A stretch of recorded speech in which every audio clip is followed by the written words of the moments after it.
L'utilisation d'explosifs pour percer la roche et installer la route. Rythme d'avancement des travaux, 100 mètres par mois. Aujourd'hui, on s'est mis d'accord tous ici que pour optimiser et avoir l'accélération des travaux, il faudra qu'on puisse parler avec la société Bintech qui s'occupe du minage pour voir comment il faudra, avec des moyens additionnels et des moyens techniques, réduire cette durée pour que cette autoroute aussi puisse être livrée aux alentours du mois de juin-juillet 2017. Voilà l'autoroute Ila-Touba. 113 km d'autoroute. Toutes les emprises sont déblayées, les premières couches de latérite posées. Le rythme d'avancement des travaux est satisfaisant et dès le prochain Magal de Touba, les pèlerins pourront contourner la ville de Thiès et prendre l'autoroute Ila-Touba sur 10 km. À partir du mois de novembre, Inch'Allah, pour les gens qui viendront au Magal, on pourra partir de Dakar, prendre l'autoroute, contourner Thiès et sortir sur le PK10, reprendre la RN3 pour aller sur Touba. Je pense que c'est le premier livrable. À problème majeur, solution majeure. Enclavement du Sénégal, c'est un véritable nœud. Désenclavement comme option politique, le président est en train de régler cela. L'autoroute Ila-Touba est un financement Exim Bank et sera livré clé en main en décembre 2018 selon le ministre. Toutes les dispositions sont prises pour le respect des délais. Le tronçon Thiès à IBD sera donc livré en juillet 2017. Une piste de 33 km est en cours de construction entre la ville de Richard Toll et le village de Niassanté. Une réalisation du programme d'urgence de développement communautaire qui sera réceptionné dans 5 mois. Pabouna Tchawa. Ces engins sont à l'œuvre à un rythme soutenu sur la plateforme de ce qui sera bientôt la piste Richard Toll Niassanté. Elle est longue de 33 km, large de 6 mètres. Donc actuellement, on est sur la couche de roulement au niveau du PK6. Donc au niveau de l'approvisionnement de la couche de latérite, on a approvisionné jusqu'au PK5 700. Dans l'ensemble, les travaux avancent très bien. Donc on va finir vers le mois de juin, vers le 15 juin au plus tard. L'importance de la piste est à la dimension du marché hebdomadaire de Niassanté, fréquenté par des centaines de commerçants. C'est un lieu de retrouvailles pour vendre le bétail en général. Ouais. Donc ici, ouais, c'est ça. Économiquement parlant, c'est un grand marché hebdomadaire. Les populations viennent des hameaux voisins pour s'approvisionner en divers produits. Mais à cause de l'inexistence d'une voie d'accès directe, le marché était très enclavé. La piste va beaucoup nous arranger, surtout nous les chauffeurs. Ici, en période d'hivernage, c'est pénible. Beaucoup de véhicules tombent en panne. Des fois ñu panne ci yoon bi mujjé ñu dépanner leen fofu ñu wàññeeku dellu jafe-jafe yoon lañu am yoo xamante ni kenn mënu la wax nu mu mel. te course bi am na ñu mu gaañ de type cancer fii bu ñu yóbbee nit hôpital bu ñu ko yóbbee alpha mu am problème. Même au plan sanitaire, la piste sera très utile, notamment pour les évacuations sanitaires vers Richard Toll. léegi bu ñu amee goudron intérêt bu bare la.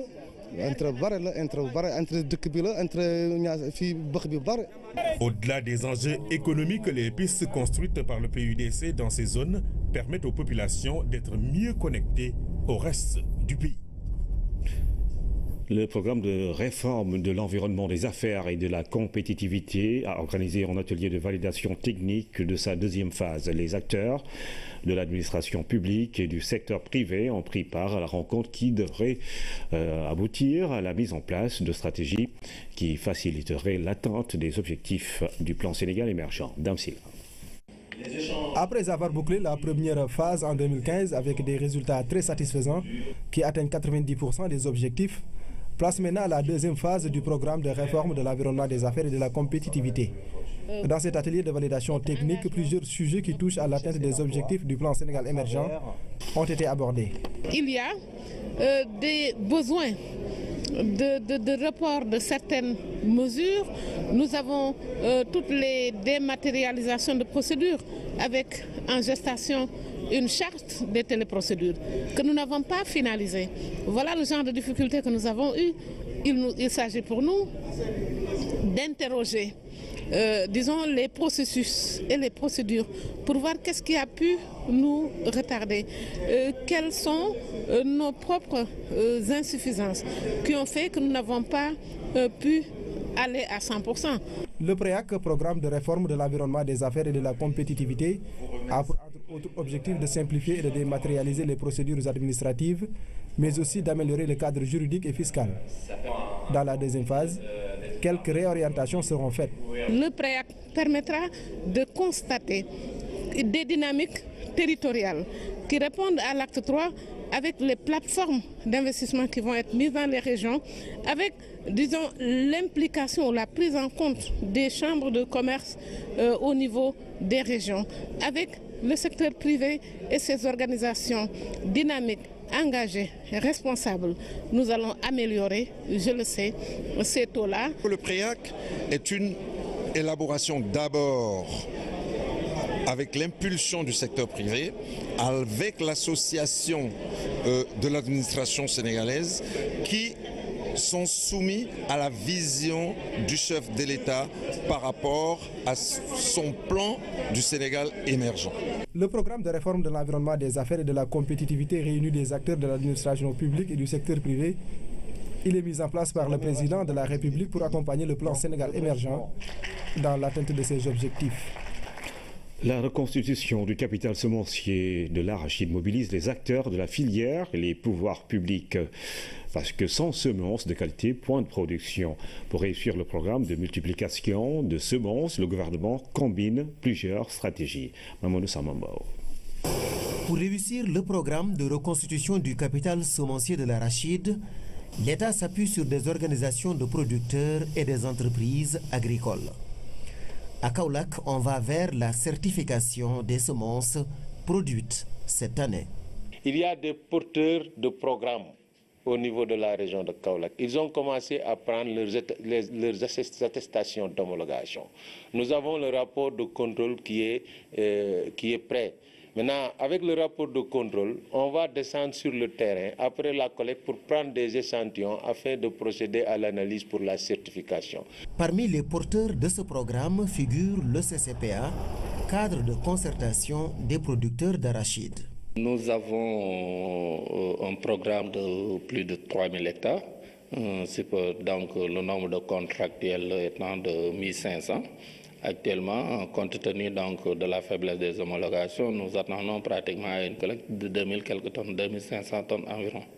Pour plus d'efficacité dans l'atteinte des objectifs, les producteurs préconisent une discrimination positive en faveur de la collecte des semences. Sans quoi les bonnes graines vont se retrouver dans les presses à huile. Compte tenu pratiquement de la lourdeur de l'investissement, et compte tenu pratiquement de l'itinéraire pratiquement suivi jusque-là, donc il est nécessaire de privilégier donc la collecte des semences sur la collecte huilerie. Parce que malgré les efforts qui seront consentis, chaque fois il y aura des graines qui échapperont pour trouver pratiquement le circuit donc, des huiliers ou de l'exportation. Cette année, on espère que la production de semences certifiées va prendre le pas sur les semences écrémées, parce que l'État a comme objectif 50 000 tonnes de semences certifiées et 20 000 tonnes de semences écrémées. L'investissement annuel pour la reconstitution du capital semencier d'arachide se chiffre à près de 5 milliards. Pour la campagne 2016, 79 000 tonnes sont déjà homologuées et attendent de passer au laboratoire pour chercher certification. Nous l'avions annoncé hier dans la rubrique découverte. L'érosion côtière à Carabane, ce phénomène mondial hante le sommeil des insulaires. Dans cette localité, la mer gagne du terrain et certaines habitations sont menacées de disparition. Un de nos correspondants à Ziguinchor revient sur les causes et les conséquences dans ce dossier. C'est signé Salou Seck. À Carabane, l'érosion côtière est un phénomène qui hante le sommeil des populations. Sur cette île, l'avancée de la mer est devenue un enjeu de survie. Conséquence, certains bâtiments et lieux de culte sont menacés de disparition. Ici, nous sommes devant l'école spéciale qui est un haut lieu historique de la Casamance. mais les protections qui ont été établies sur les 2 bâtiments qui l'entourent n'ont pas été faites sur l'île, sur l'école spéciale, et donc la mer s'engouffre ici. Les arbres vont bientôt tomber et le mur de l'école spéciale risque de tomber très prochainement. Sur l'île, la montée des eaux inquiète les insulaires et chacun essaie de donner les causes de ce phénomène mondial. Avant, il y avait la pointe de Diogué et la pointe de Nikin qui faisaient plus ou moins protection de la partie ouest de Carabane. Mais aujourd'hui, il y a une bonne partie des kilomètres de sable qui sont bouffés du côté de Diogué et comme du côté de Nikin. Donc plus on avance, plus au fil des années du moins, donc il y a Carabane qui s'expose à la mer. Donc avec le déferlement des vagues et tout ça, Carabane est en train de se bouffer à une vitesse terrible, tu vois. Là, en ce moment, à la vitesse là, si on ne fait pas attention, d'ici 30 ans, 40 ans, l'île de Carabane va disparaître. Et à mon avis, ce n'est pas le moment de regarder. La population veut bien faire des choses, mais on n'a pas les moyens. Ibrahima Soriba est un pêcheur à Carabane. Originaire de Lenkin, l'homme a été accueilli à bras ouverts par les insulaires en 1986. Installé à côté de la mer, il fait de ce métier son gagne-pain. Mais aujourd'hui, sa maison et son four risquent d'être emportés par les eaux. fii yëpp ay manguier ay taatu mango ay coco ak ay buy am pagaay gis nga dernier buy bu daanu fii mu ngi nii bii daaw rek la daan léegi daal amatuñu fu ñuy dëkk parce que nappkat kay moom soo dëkkee ci île war nga jege ndox bi léegi fu nga nekkoon ñun fu nga dëkkoon su fekkente ne ndox bi jël na ko ah xanaa nga uti beneen place te fu nga xam ne nekk nga fa ay fanweer at pour jékki rek nga uti ci beneen place comme yeneen jafe-jafe la. Le phénomène est donc mondial mais agit localement. Pour arrêter cette érosion côtière, des solutions locales sont préconisées. Pour sauver l'école spéciale, il faut forcément la protéger au moins provisoirement par une digue, prolonger la digue qui a été faite pour le port.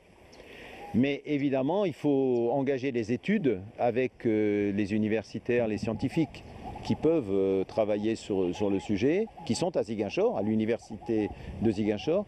Il faut engager les études pour voir l'évolution et adapter les mesures au fil des observations et du temps.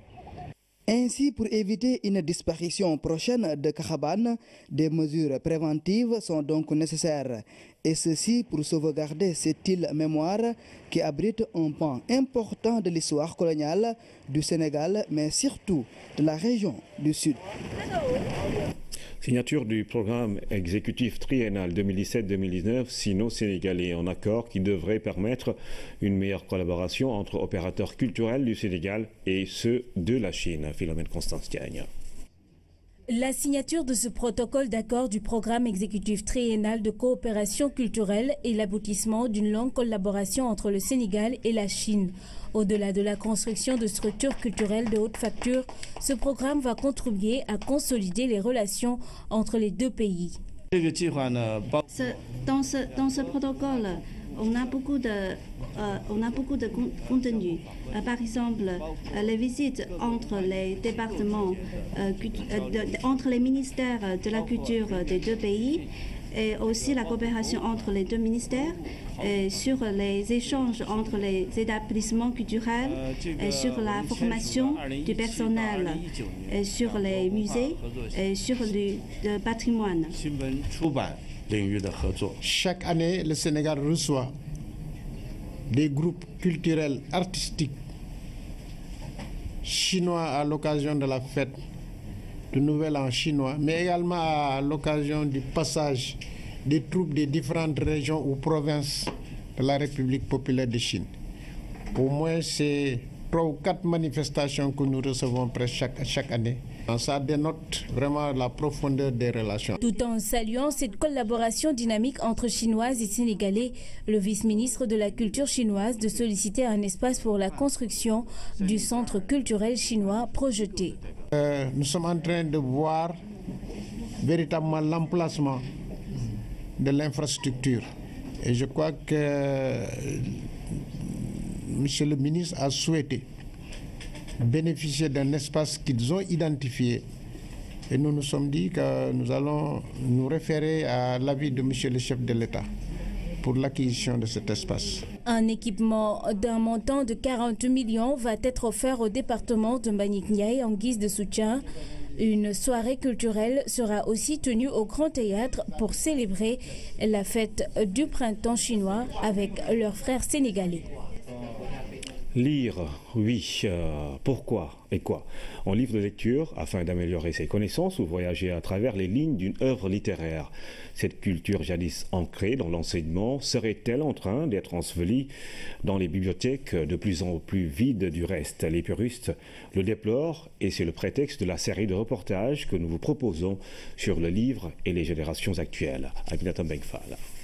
La lecture, ce moyen d'acquisition de connaissances et de savoir, ne semble plus à la mode. Dans les établissements primaires, secondaires et même supérieurs, le constat est le même. Les élèves ne lisent presque plus et pourtant ils ont bien des œuvres au programme. Né pour devenir président, la cuillère sale, Mariama Ba, Pagne noire, Sous l'orage, Vol de nuit. Lister ces œuvres au programme est une chose, mais les lire en est une autre. Et c'est là où se trouve le problème. Ces romans et ces œuvres, pour les faire lire aux élèves, c'est un problème. Alors on a beau faire un contrôle lecture noté, mais ça les laisse indifférents. Cette situation n'est pas sans conséquence sur le niveau de vocabulaire.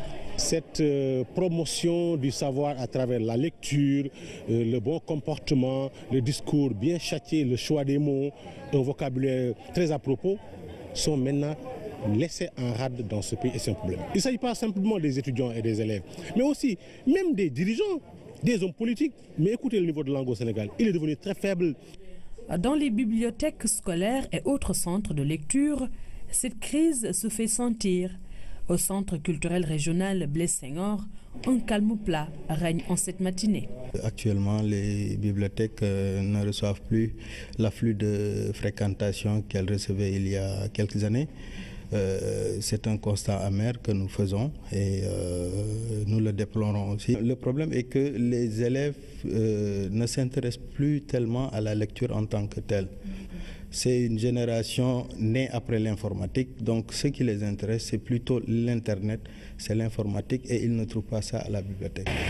Autre endroit, même constat. À la bibliothèque Ousmane Sembène de Yoff, une baisse de fréquentation est notée.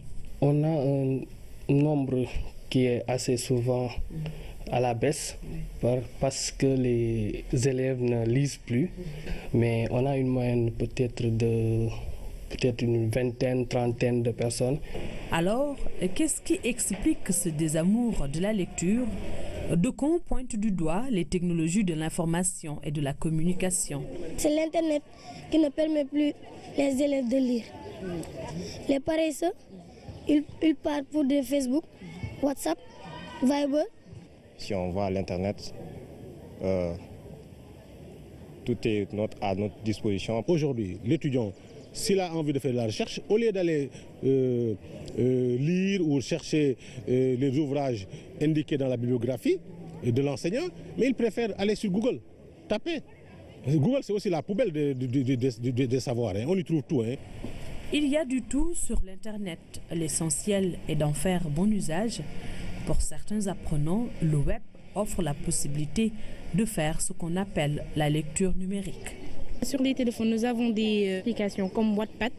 Il y a des œuvres là-bas, on lit là-bas aussi. Aïssata Ly fait partie de ces rares élèves qui s'adonnent encore à la lecture, même si c'est devant un ordinateur. Pour y apporter des solutions, des pistes sont proposées. Les professeurs doivent pousser les enfants à la lecture. Les bibliothécaires de ne pas seulement exposer les livres dans leur bibliothèque, d'organiser aussi des séances de lecture, des séances littéraires. Les parents ont cette responsabilité aussi. Aller dans le sens de promouvoir d'abord le goût de la lecture dès le bas âge. On doit créer au Sénégal des bibliothèques communales, de manière générale, mais construire des bibliothèques partout. Promouvoir le goût de la lecture dès le bas âge, cela, certains établissements s'y attellent déjà. Happy Kids School organise des ateliers de lecture destinés aux enfants de 8 à 9 ans. Dans mon livre, ça nous explique de Halloween. Il y avait la maman d'un garçon qui s'appelle Philippe. Sa maman s'est déguisée en vampire. Et ils sont en New York, en Central Park. Dans la nuit, ça faisait très peur. Il y a Cendrillon. C'est une fille qui, sa mère, elle a dit, elle était morte. Après, elle était avec son père. Et son père a marié une nouvelle mère et elle était méchante. Avec l'atelier de lecture, on permet aux enfants, en groupe, d'exploiter un livre. Et ce qu'on fait, on prend un livre, n'importe lequel qu'un enfant aura choisi, et on travaille ensemble là-dessus. D'abord, ça nous permet de corriger leur manière de lire. Et ça nous permet aussi de leur faire découvrir de nouveaux mots, choses à travers le livre. Si pour certains, ces initiatives sont à promouvoir pour amener les jeunes élèves à aimer la lecture, pour d'autres, il faudrait également revoir les livres au programme afin de les actualiser. La série sur la lecture au Sénégal se poursuit demain avec d'autres reportages. Lutte contre le cancer, la Ligue sénégalaise vient de recevoir un véhicule de liaison offert par le président de la République, un don apprécié par la LISCA qui, en même temps, a reçu un chèque de plus de 10 millions d'un groupe de pharmaciens privés. Les fonds vont être utilisés lors de la campagne que la LISCA va engager en 2017 au bénéfice des populations, surtout démunies. Oumar Diawa. Dans la course contre le redoutable cancer, il est souhaitable de pouvoir aller très vite. Et un véhicule n'est jamais de trop. La complainte de la LISCA a résonné au Palais de la République. Le chef de l'État, M. Macky Sall, offre à la LISCA une voiture. La prévalence du cancer ne cesse d'augmenter. L'affection fait partie de ces maladies à soins coûteux et l'accessibilité financière est une dure réalité. Face à une telle situation, la solidarité peut être une des réponses. Nous ne pourrons jamais vaincre ces maladies sans solidarité. L'État ne fera pas tout. Il ne le peut même pas. C'est ce qu'on appelle un gros chèque. Enfin, tout est relatif. Ce n'est pas la première fois. On vient renouveler notre engagement à accompagner la LISCA. L'année dernière, on avait eu à donner un chèque de 6 millions. Cette année, 10 millions et quelques. Acteurs importants de la santé publique, les spécialistes du médicament que sont les pharmaciens ont conscience de leur rôle dans le maintien des populations en bonne santé. En effet, le médicament est au cœur de la santé.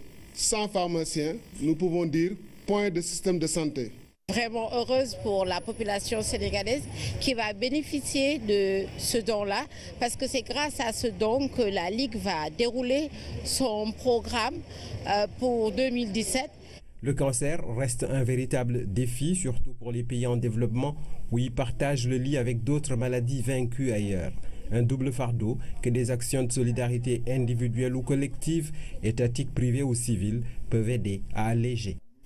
Actualité internationale sous forme de brèves illustrées, elle nous mène au Bangladesh, en RDC, en Côte d'Ivoire et en Gambie où le président sortant Yahya Jammeh campe sur sa position.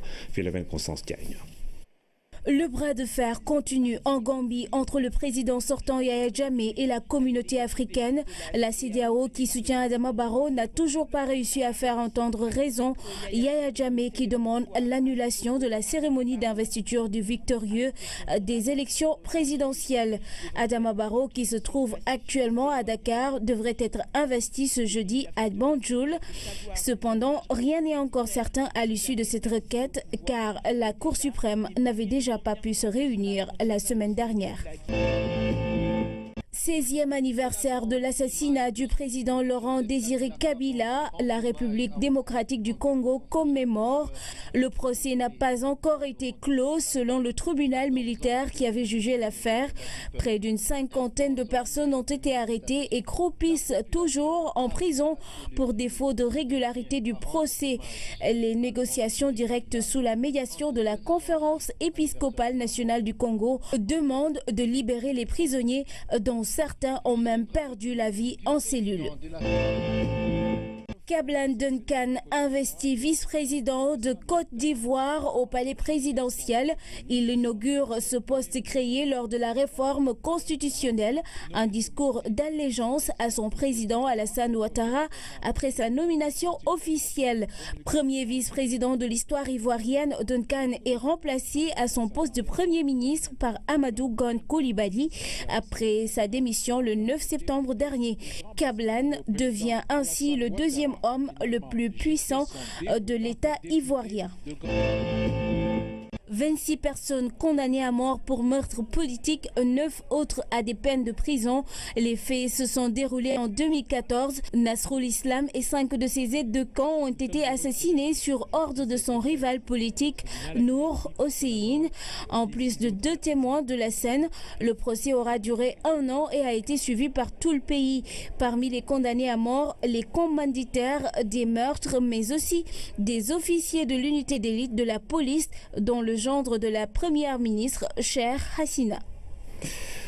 Cannes 2017, la Côte d'Ivoire, championne d'Afrique en titre, a été accrochée par le Togo ce lundi pour son entrée en lice. Les éléphants ont concédé le match nul en but partout face aux éperviers du Togo. Les résumés du match avec Thierno Diallo. Fortement attendu, le tenant du titre n'a pas convaincu pour son premier match de groupe. La Côte d'Ivoire s'est pourtant signalée d'entrée sur cette passe de Kalou, transmise à Jonathan Kodia. Le tir de l'attaquant d'Aston Villa, accroché par Serge Gakpe, n'a pas inquiété le portier togolais Agassa Gossi. C'est vrai, c'est toujours à l'interprétation de l'arbitre de toute façon. On a cru deviner, alors que le coup d'envoi ne va pas tarder à être donné, c'est fait. Après une première période moindre dans un stade loin d'être le plan, les hommes de Michel Dussier se montrent plus entreprenants. Dès la 58e, l'attaquant de Crystal Palace envoie une lourde frappe au-dessus des buts du Togo. Arrière pour que ce ballon replonge dans la lucarne éventuellement. Réponse 10 minutes plus tard, Emmanuel Adebayor. Avec le dédoublement, c'est bien fait. Le centre et la tête au-dessus. Très actif, le capitaine des éperviers, décalé sur les côtés, réceptionne une belle passe et introduit De Séville des munitions vendangées. Une fois ou 2 fois le placement de ses coéquipiers, c'est bien fait pour De Séville. Le centre de Séville, c'est un centre-tir au-dessus. Au tableau d'affichage, pas de but, la Côte d'Ivoire n'a pas su faire la différence. Malgré une supériorité technique, les Ivoiriens devront donc vite réagir vendredi face à la République démocratique du Congo. C'est bien 0-0, le match nul donc que concède la Côte d'Ivoire, championne en titre contre le Togo. Lendemain de victoire dans la tanière, les Lions ont vite fait d'oublier la victoire devant la Tunisie. Le discours est axé désormais sur le prochain match, jeudi face au Zimbabwe. C'est ce qu'on peut retenir de la séance d'entraînement de l'équipe nationale effectuée en début de soirée. Et notre envoyé spécial, Sina Ndigo, nous en parle. L'expérience leur a appris qu'après une première sortie victorieuse en Cannes, il faut éviter le piège de l'euphorie. Après une victoire qui était un peu difficile, mais on remercie le bon Dieu, alhamdoulilah. Donc là, il faut se projeter plus rapidement le match prochain. Concentration et application, la dynamique ne change pas. Les Lions maintiennent le rythme dans la préparation de leur deuxième match qui les opposera jeudi au Zimbabwe. La séance ouverte au public est un exercice de remise en forme. Après le jeu de passe, on procède à l'animation collective.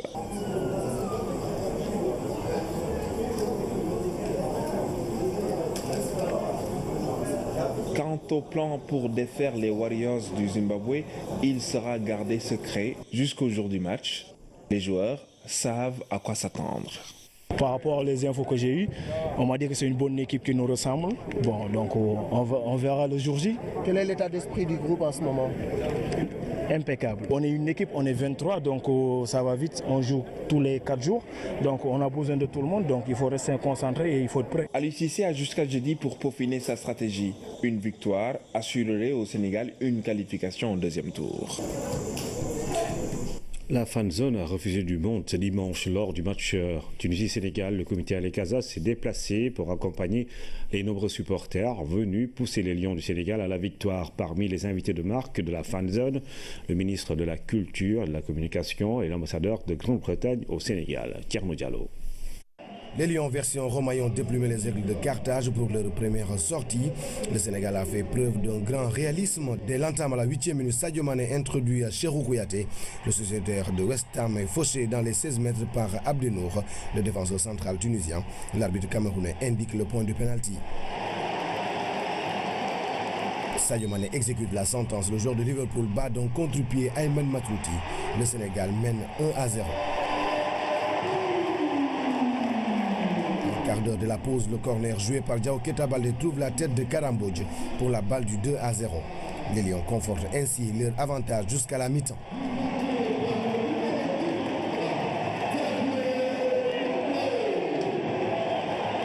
De retour des vestiaires, les Tunisiens multiplient les assauts, mais en face, Abdoulaye Diallo, futur homme du match, était dans un grand soir. Dominé par l'équipe tunisienne, les Lions ont failli tout de même inscrire le 3e but sur ce centre raté d'Ismaïla Sarr. Au score final 2-0. C'est la première victoire du Sénégal en match officiel face à la Tunisie depuis 1989. Les Lions s'emparent ainsi de la première place du groupe en attendant le deuxième match contre le Zimbabwe ce jeudi à 19h. Le résumé du match Sénégal-Tunisie avec Thierno Diallo. Après donc ce match, nos envoyés spéciaux à Libreville ont tendu leur micro au coach sénégalais Aliou Cissé, au gardien de but Abdoulaye Diallo, élu homme du match. Nous les écoutons. Du Sénégal, Abdoulaye Diallo. C'est rassurant pour une équipe. Après voilà, une équipe elle doit pouvoir compter sur son gardien autant que sur les autres joueurs. Malgré tout, j'ai eu peut-être 2 arrêts à faire. Voilà, c'est vrai que c'est pas facile, je les ai fait malgré tout. Mais voilà, le plus important pour nous, c'était de gagner. Maintenant, on a gagné, on rentre de la meilleure des façons dans la compétition. Maintenant, il reste encore 2 matchs. On sait qu'on n'est pas qualifié et la dernière CAN parle d'elle-même. Mais bon, voilà, maintenant, on est très content. Quel que soit l'homme du match, c'est pas le plus important. Pour nous, le plus important, c'était de gagner et c'est ce qu'on a fait ce soir. L'équipe tunisienne, c'est dû tout simplement à l'adversaire. L'adversaire est très bon, c'est des joueurs de qualité. Donc c'est vrai que par moments on a très mal défendu. Ça c'est sûr. J'ai pas beaucoup aimé les erreurs individuelles qu'on a fait devant. On sait que c'est important, en tout cas dans cette CAN-là, pour aller loin, c'est avoir une assise défensive quand même assez stable, assez costaud. Aujourd'hui on a été fragile par moments. C'est vrai que c'est des choses à travailler. Maintenant, il y a eu un gardien qui a fait un grand match aussi. Donc je pense que c'est ça son job aussi. Donc jusqu'à là, je pense qu'Abdoulaye n'a pas eu grand-chose à faire lors des éliminatoires de la CAN. Aujourd'hui, il a montré que c'était un grand gardien. Et comme on le dit, une équipe, c'est d'abord un grand gardien et puis 4 bons défenseurs. Donc aujourd'hui, les 4 bons défenseurs, peut-être ils n'ont pas été à la hauteur tout le long du match, mais le gardien l'a été.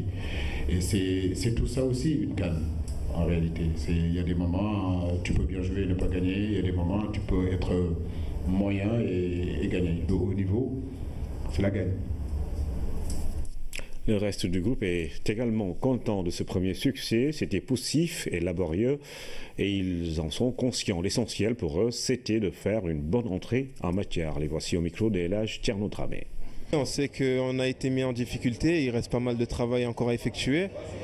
Notamment, il faut qu'on apprenne à contenir les joueurs quand ils se mettent entre les lignes. On sait que ça nous a fait défaut.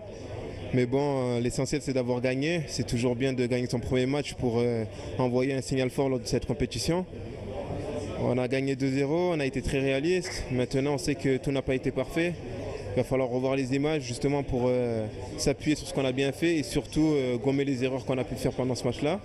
Mais on reste confiant par la suite. C'était le premier match et je pense qu'on montera en puissance au fur et à mesure des rencontres. Le Sénégal est la première équipe à avoir gagné. Donc on est content et surtout très fiers. Mais encore une fois, il ne faut pas s'enflammer. Il y a encore 2 matchs à jouer. On va essayer de savourer ça ce soir et puis dès demain se remettre au travail pour les 2 matchs qui vont arriver. À ce match-là, on est tombé sur une bonne équipe qui nous a posé beaucoup de problèmes. On a eu la chance de mener 2-0 en première mi-temps, mais en deuxième mi-temps, on a concédé beaucoup d'occasions. Et il va falloir sur le deuxième match essayer de concéder moins d'occasions et mieux gérer notre match. De la fierté, C'est vrai que ça fait plaisir, on voulait entamer ce tournoi avec une victoire, donc c'est chose qu'on a réussi à faire. C'est une victoire collective, on sait très bien que ça n'a pas été facile, on s'est donné à fond et voilà, la victoire est là. Vous étiez stressé quand même sur le banc, d'autant plus que le Sénégal a concédé beaucoup d'occasions. Oui, mais bon, après voilà, on est resté serein. C'est vrai que voilà, il y avait des moments de flottement. Voilà, donc on s'est basé sur nos points forts et après voilà, Abdoulaye Diallo il a fait un grand match, il a sorti le grand jeu et tant mieux pour nous. On avait une belle équipe tunisienne en face de nous qui était vraiment dans ce match. Et dans notre tête, le plus important c'est de gagner. On l'a fait. Je pense que tous les matchs, tu ne peux pas le jouer à 100%. Et maintenant, on a eu 3 points, on est vraiment content, on va essayer de préparer les prochaines sorties. Le football, il est différent en Afrique et surtout à la Coupe d'Afrique. Toutes les équipes sont prêtes, et sont prêtes physiquement, mentalement et sont prêtes à tout faire pour gagner contre le Sénégal. Mais voilà, nous, il faut qu'on garde notre calme, il faut qu'on continue comme ça. Aujourd'hui, on a gagné, c'est bien, mais il ne faut pas s'enflammer. On sait qu'il y a encore 2 matchs, dont un match contre le Zimbabwe qui va être très très difficile. On a vu qu'ils ont mis en difficulté l'équipe d'Algérie, donc à nous de faire tout pour gagner ce match et de bien le préparer. Pendant cette CAN, le 12e Gaïné du Gabon a sonné la grande mobilisation pendant, avant et après le match contre la Tunisie. Les supporters des Lions ont donné de la voix. Nos envoyés spéciaux, Cédina Lundigo, les a suivis hier à Franceville. Voici son reportage. Combattre la distance sous la bannière de la patrie. De Libreville à Franceville, ils sont nombreux à faire le déplacement et venir supporter l'équipe nationale du Sénégal.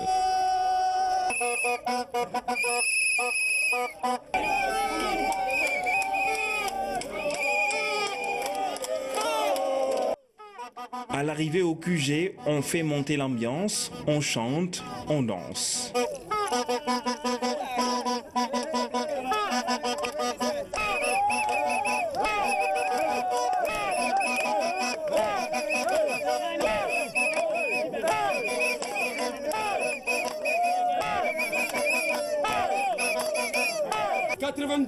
On se porte jusqu'au bout.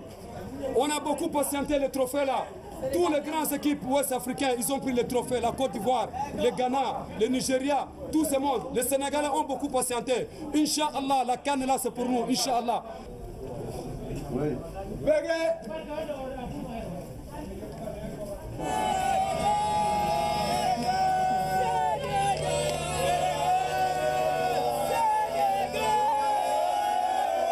Quand on s'approche de l'heure du match, la colonie sénégalaise a envahi le stade de Franceville. On revisite le répertoire qui a le don de galvaniser les Lions.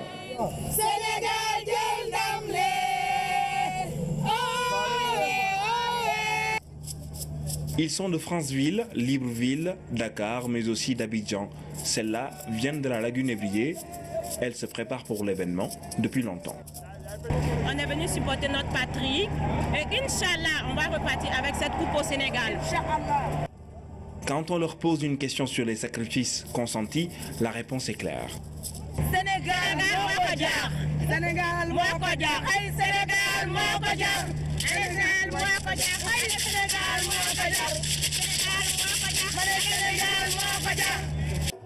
L'équipe nationale mérite pour eux tous les efforts. Une fois dans les gradins, ils le font savoir bruyamment.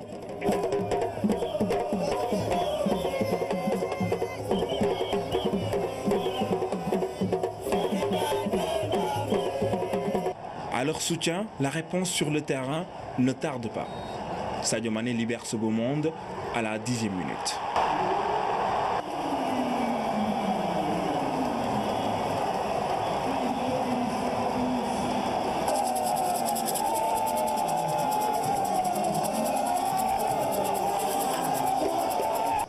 Minutes plus tard, Karamboch signe le 2e but. Dans les tribunes, c'est l'extase.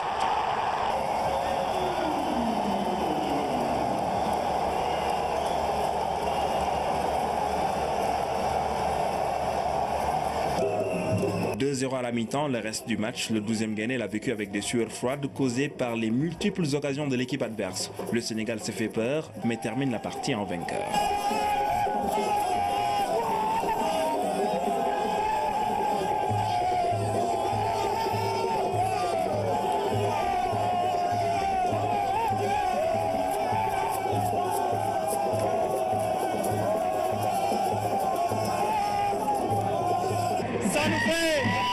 énormément plaisir. Avant tout, on félicite tout le peuple sénégalais. On félicite toute la population sénégalaise. Et ça nous fait énormément plaisir. C'est une victoire, on mérite. Ça fait 2 mois qu'on ne doit pas. Depuis le Bénin, nous avons particulièrement de France de vie. On ne doit pas. On a fait fini. Dieu merci. On dit alhamdoulilah. Tous se donnent rendez-vous au match prochain. Durant cette CAN, ils sont déterminés à accompagner leur équipe jusqu'au bout.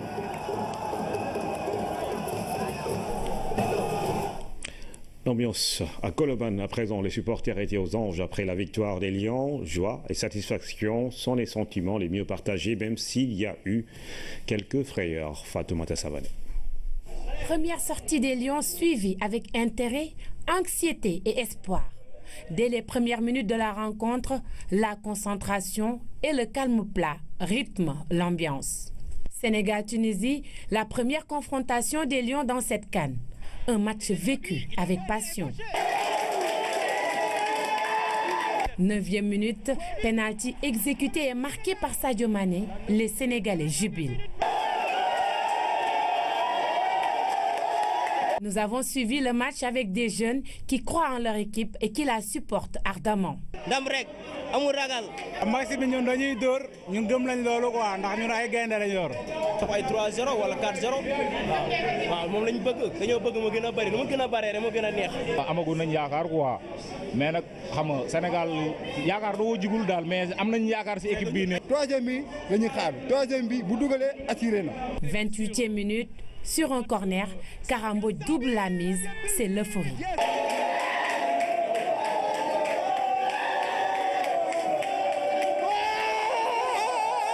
Les Lions du Sénégal viennent d'offrir une première victoire et pas des moindres à tout le peuple sénégalais.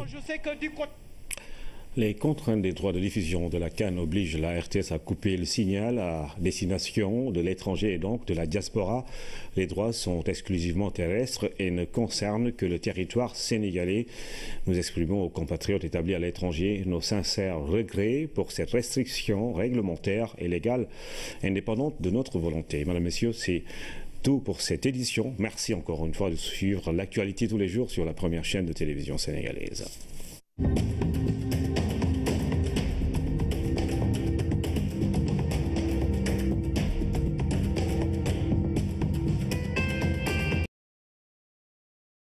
Des besoins de report de certaines mesures. Nous avons toutes les dématérialisations de procédures avec en gestation une charte des téléprocédures que nous n'avons pas finalisée. Voilà le genre de difficultés que nous avons eues. Il s'agit pour nous d'interroger disons, les processus et les procédures pour voir qu'est-ce qui a pu nous retarder, quelles sont nos propres insuffisances qui ont fait que nous n'avons pas pu aller à 100%.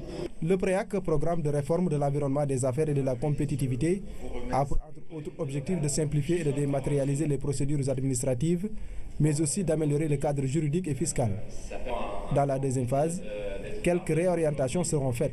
Le PREAC permettra de constater des dynamiques territoriales qui répondent à l'acte 3 avec les plateformes d'investissement qui vont être mises dans les régions, avec, disons, l'implication ou la prise en compte des chambres de commerce au niveau des régions, avec le secteur privé et ses organisations dynamiques, engagées, responsables.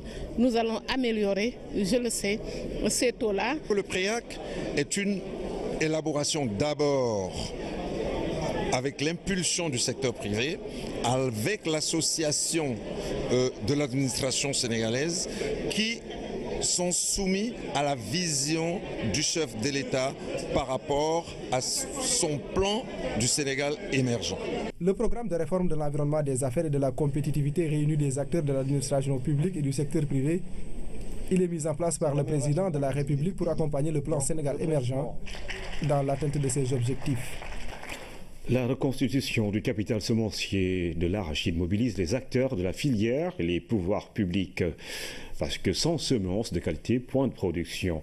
Pour réussir le programme de multiplication de semences, le gouvernement combine plusieurs stratégies. Mamadou Samambao. Pour réussir le programme de reconstitution du capital semencier de l'arachide, l'État s'appuie sur des organisations de producteurs et des entreprises agricoles. À Kaolack, on va vers la certification des semences produites cette année. Il y a des porteurs de programmes au niveau de la région de Kaolack. Ils ont commencé à prendre leurs attestations d'homologation. Nous avons le rapport de contrôle qui est prêt. Maintenant, avec le rapport de contrôle, on va descendre sur le terrain après la collecte pour prendre des échantillons afin de procéder à l'analyse pour la certification. Parmi les porteurs de ce programme figure le CCPA, cadre de concertation des producteurs d'arachides.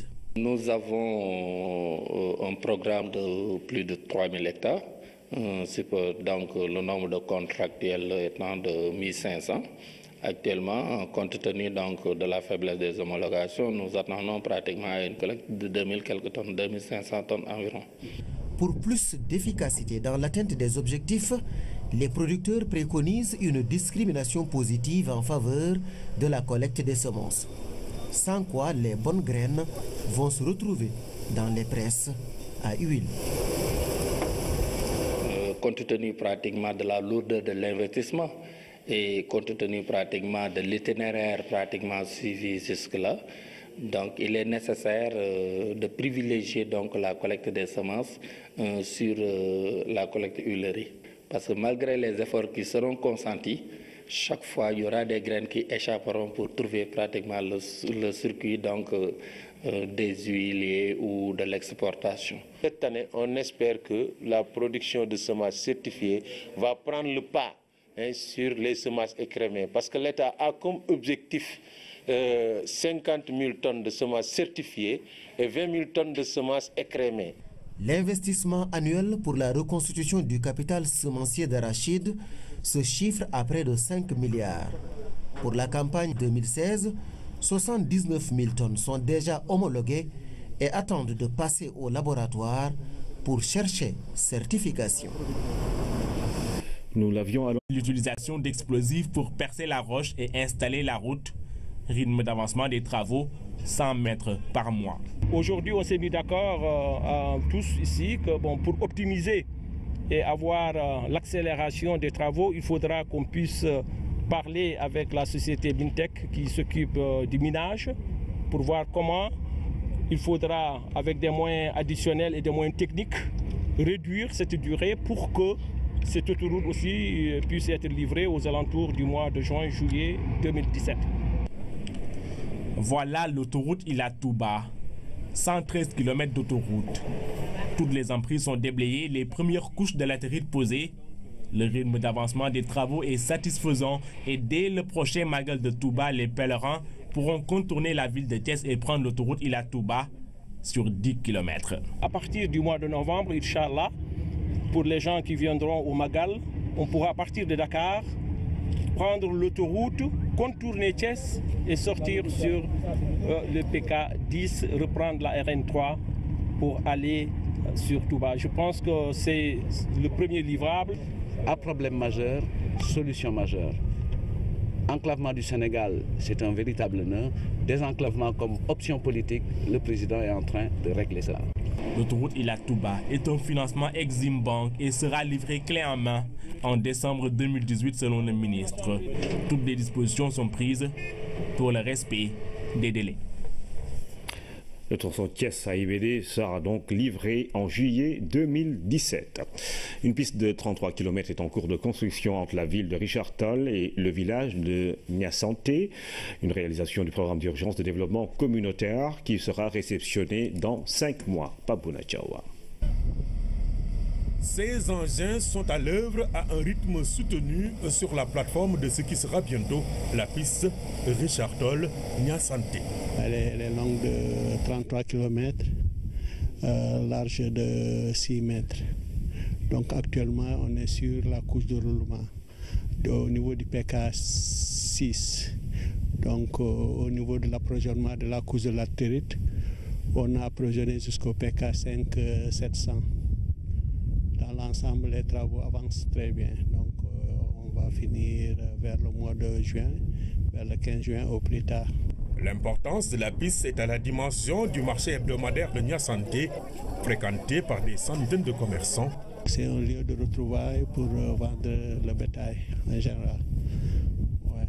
Donc ici, c'est ça. Économiquement parlant, donc c'est un grand marché hebdomadaire. Les populations viennent des hameaux voisins pour s'approvisionner en divers produits. Mais à cause de l'inexistence d'une voie d'accès direct, le marché était très enclavé.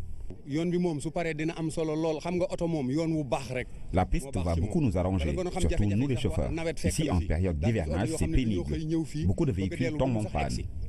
Des fois ñu panne ci yoon bi mujjee ñu dépanner leen foofu ñu wàññeeku dellu jafe-jafe yoon la ñu am yoo xamante ni kenn mënu la wax nu mu mel. Tëkkus bi am na ñu mu gaañ de type cancer fii bu ñu yóbbee nit hôpital bu ñu ko yóbbee Alpha mu am problème. Même au plan sanitaire, la piste sera très utile, notamment pour les évacuations sanitaires vers Richard Toll. Léegi bu ñu amee goudron intérêt bu bare la.